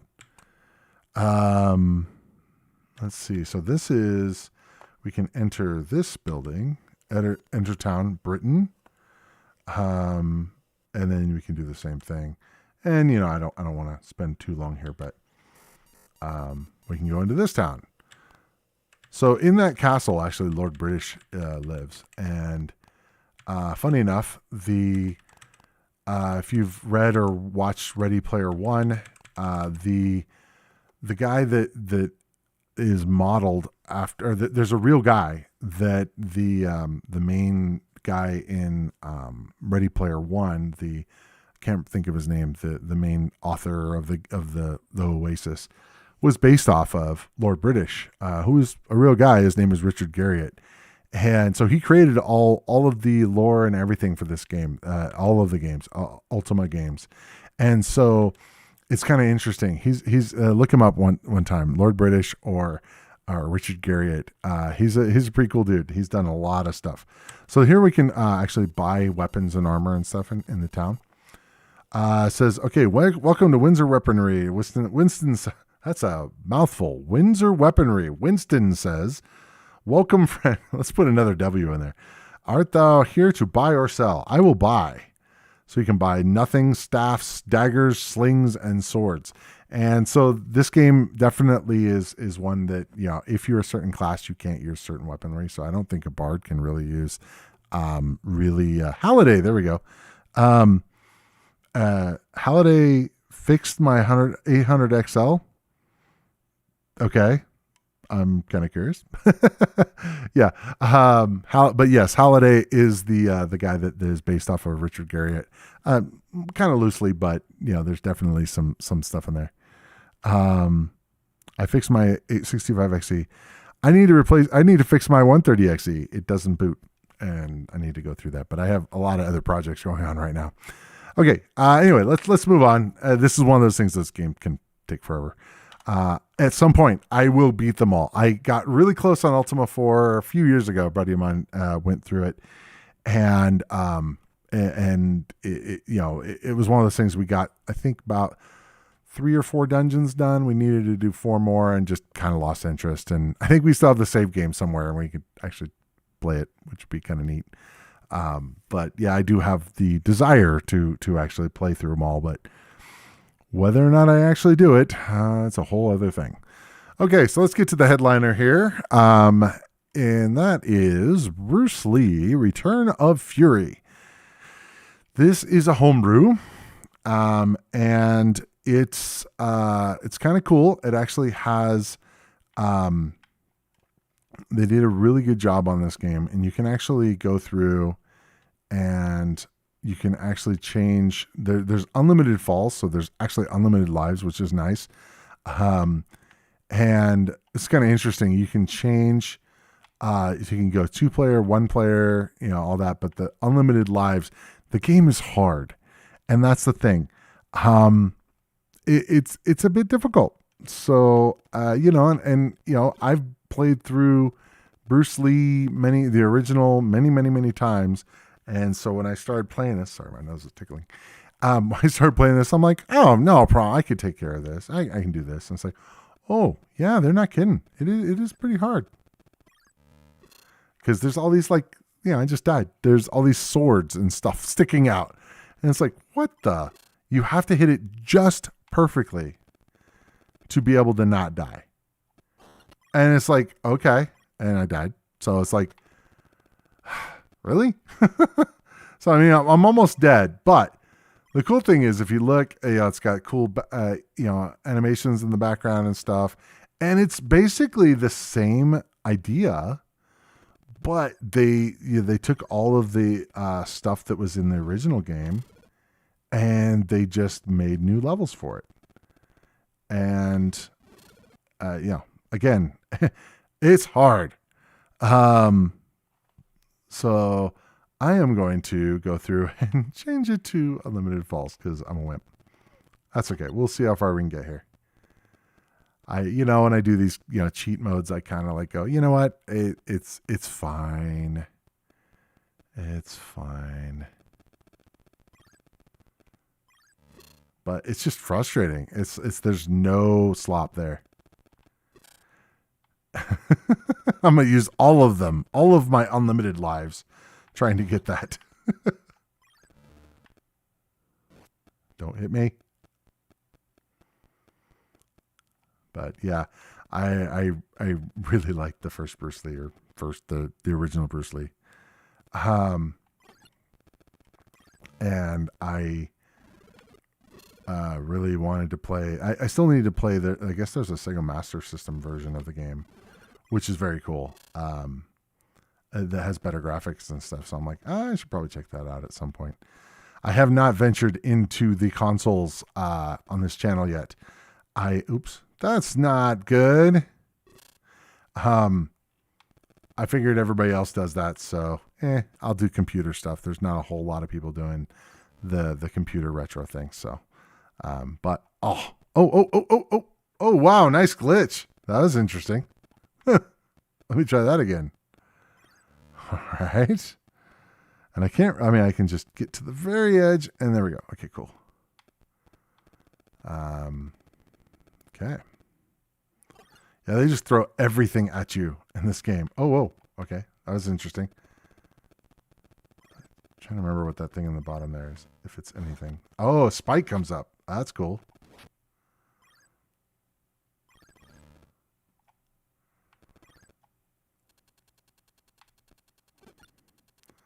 Yeah, this is like way hard compared to the first one.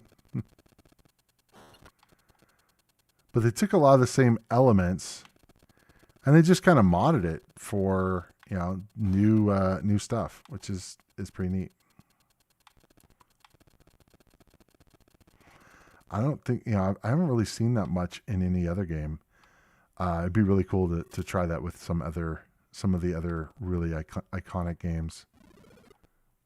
Can't think of which ones what I would do with them, but I definitely could see it. Oh man, that's so hard.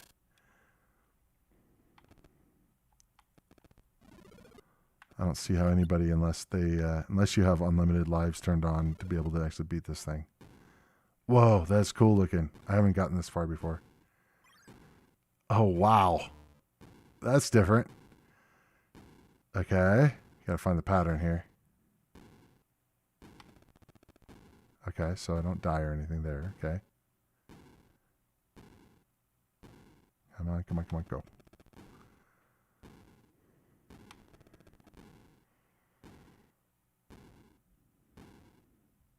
So this is totally different from the original.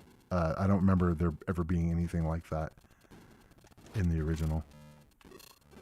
So they made that up. That's kind of cool. Oh man, this is going to be brutal. Uh-oh. No. Okay, let's see. Ouch! Jerk. Okay. Oh, I had to do that all over again? No way. Oh, that sucks. Squish. I don't think I can go above it. Ouch.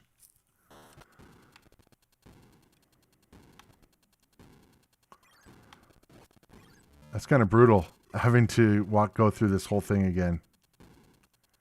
I mean, I guess it just takes time, but still. Whoa.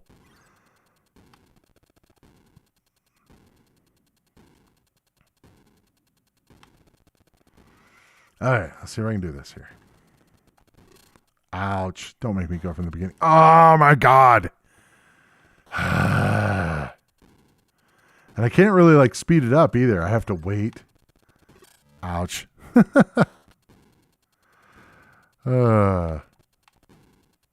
on. Oh, I don't need your help there. Okay, go. Go. It's kind of interesting how the spikes change, they have different color on them when they're up versus down. Go. Okay, we don't want to die there. Okay. It's kind of interesting. The timing of these guys is... Uh-oh. I don't want to get stuck in the corner. Ow. No. Don't kill me.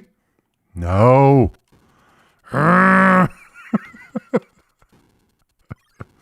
Even with unlimited lives, these are not my... they're not my strong suit. But as I've said on many occasions, I don't, oh, that was my bad. I don't show these games because I'm good at them. There's some people that pride themselves on being really good at these games, and No, that's not me. I just like to have fun and show people that games that they maybe haven't seen before.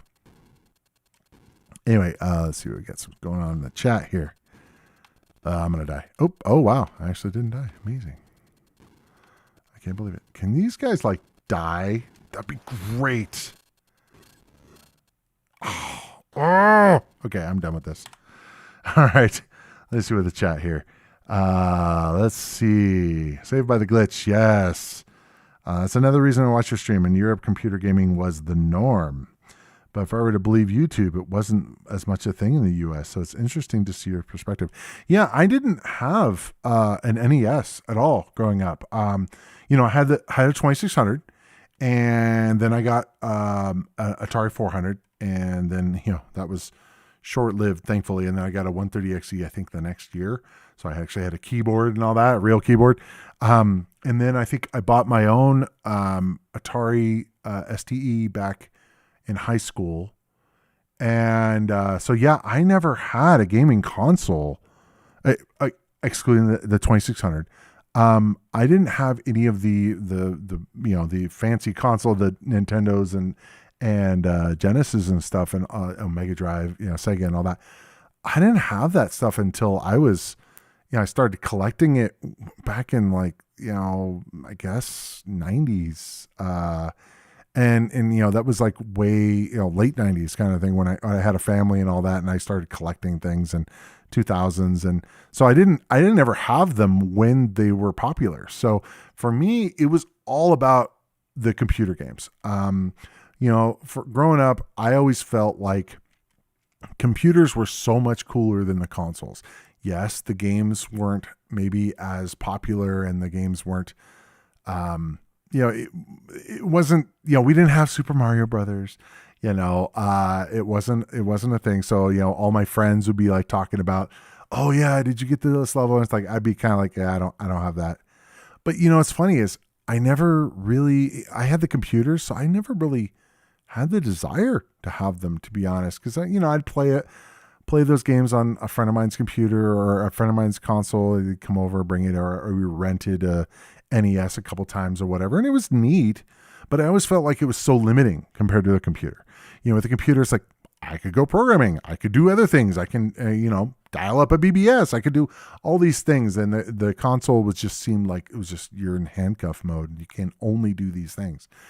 And it also helped the fact that you could copy computer games, because I had friends and family and such that had copies of these things, and then I was able to make copies. So software costs were also a factor there too. So it was definitely one of those things that it was part of the thing for me. Is I would get a game and I have no idea how to play it, and just try it out. And certain games, I'm like playing them now, I'm like, how the hell did I ever figure this out? I was playing like Cronus Rift, and I'm like, I knew how to play that when I was a kid. And I'm just like, you had to know all the keyboard commands to be able to do that. I'm like, how did I figure that out? I probably just at one point just hit every button on the keyboard until I figured it out. Anyway, see, especially if you're exposed to the consoles at the same time, like the NES and Genesis. Yep, exactly. And that's the thing. I could go over those platforms, but they don't have the same kind of feel for me. And everybody and their brother does that. So I like to do something a little different. Let's see, compared to console gaming. Yep. Let's see. Of course, I wasn't around for the OG days of retro gaming, but from what I can tell from pop culture, you're right. Yeah, absolutely. These are off most people's radars. People think, oh, gaming, that's NES, it's a Nintendo, quote unquote. And that was kind of the joke about it. It's like, oh, it's a Nintendo. It's like, oh, only nerds had the computers and stuff. And that was kind of not really a thing for most people. But yeah, the fact that you could do so much more with them. It's always nice to see a game I haven't tried yet. Yeah, that's kind of my thing too. I try to pick games that are different, and like this one is a homebrew game, newish game. So I think it's been out a little while, but, new to me. So I thought it would be cool to play it. But again, I get frustrated, and, I have a limit on what I can play. Those who have Apples for work did some gaming, but consoles were the main medium of gaming. That's the picture I get. Yeah, Apple's were kind of interesting because they did go into some of the areas that a lot of the other systems didn't, especially education. Apple's were really big. I don't know how if they subsidized it. I don't know what they did, but they gave really good discounts to a lot of schools for Apple computers. So a lot of computers or a lot of computer rooms were filled with Apple computers. And they had some things that the other console or the other computers did not have. And that was like expandability, like the fact that you could have an 80 column card on an Apple, 2 machine, which was so cool because it actually looked really good. Anytime you try to do 80 column stuff on the Atari or on the other 8-bit machines, it looked like crap compared to the Apple II. So you could do things like, the actual legit word processing and all these things that you could do on the other platforms, but it wasn't nearly as good as on the Apple. So, and they did have games. And, at some point I've thought about actually doing some Apple II games because, again, I did have it and there were actually quite a few games out for it. My biggest problem is, for the most part, the graphics and the sound were lesser compared to the Atari and the Commodore, of course. Let's see. Yes, you can infer a lot of things. Yeah. So the DM, I've been friends with for quite a while, and she's been it's been interesting because she's been going along with me on this journey of going through these games. And so part of me it's kind of neat. I'm able to show some of this stuff off to a younger, audience. And it's I don't know, it's neat for me because there's certain things that I really like in some of these old games that you miss in a lot of the other games, and also you miss them in console games. Consoles, you didn't have, you had 2 buttons, but that's, you had start and select, but you didn't have a keyboard. So if you needed to type something, good luck. Let's see, you could do so many different things. Absolutely. We only had PC clones in high school, learned GW Basic and WordStar. Why the hell did it held that for review? Yeah. So yeah, for me, it was, God, what was that? The AppleWorks on the Apple. I used them BBC Micro at university. I don't know why it could possibly have, flagged that, but, BBC. That's why it flagged it. That's hilarious. I'm sorry, that's just too funny to me. I'm like, what could possibly be? Oh, okay. We had PC clones, but we never got to use them. We only learned algorithms on paper. Yeah, I remember I was in a computer class, and I remember that the teacher, she wanted me to, I was in one of these, a lot of the computer classes then were kind of, you figure stuff out on your own because you know more than the teacher. And so I remember the teacher had me go onto the Apple II and teach myself basic on the Apple II. It's like, all right, well, I've done basic and, on the Atari and stuff. And so it's not a big deal, but she's like, well, real programmers program on paper before they program on the computer. I'm like, yeah, whatever. Give me the thing. And I started playing around with it, but, that's funny. Yeah. Yeah. So, it's algorithms on paper is good if you're already, a computer scientist person. If you're a kid and you just want to see cool stuff on the screen moving around and music and all that stuff, you're not going to get that same kind of stuff with paper and pencil. I feel like, and this is a whole other tirade, but I feel like education, and the whole educational system for computers, has traditionally been flawed in general. And I mean, obviously there's, a bit of catching up to do. When computers came out, not a lot of people knew about them. They didn't know how to teach for them. And I truly feel like even at the university level, the education for computers is still lacking. That's part of why I've thought about actually becoming a teacher for that reason. But I do teach on YouTube. And if you guys have seen my series on doing Atari 8-bit programming, and I actually need to record a new video for that today. So let's see, what do we got here? BBC Micro UK, we got Greece. Oh, cool. Wow, you guys are both in Greece? Nice. I was supposed to go to Greece last year with my wife for our 25th wedding anniversary. I guess it was supposed to be this year. Didn't happen because of various reasons, in the world. So unfortunately that didn't pan out, but we definitely want to get there. I know it's probably, you guys probably roll your eyes, but I really want to see Santorini. It just looks freaking awesome. In any case, I think I'm done for the day, and I really appreciate you guys being here. I look forward to this every week, and I am starting to get to a point where I'm like going, you know what? I still have a lot more stuff to show on the ST, but I'm wondering if I want to start swapping out different platforms. Some of the ones that I've been talking about doing are Jaguar, Lynx, and also 7800. Into the Vertical Blank, Jeff had mentioned I was chatting with him, and he was mentioning the horrible version of Food Fight, which he then changed to, it was just okay. I saw that, Jeff. I saw it. Anyway, that it was much better on the 7800, and he mentioned that I should probably do that. And I'm like, all right, yeah, I should probably go through 7800. There's not, I had a machine for a while, but I never really did anything with it. It'd be really kind of neat to see the differences, especially for games, certain ones that I heard that Ball Blazer might actually be better on the 7800, which is a bold claim. So I got to check that out. Yeah. So, in any case, I think I'm done for the day, but, good evening, good afternoon, good evening, good night, wherever you are in the world. Take care, and I will see you in the next adventure. Alrighty, bye-bye.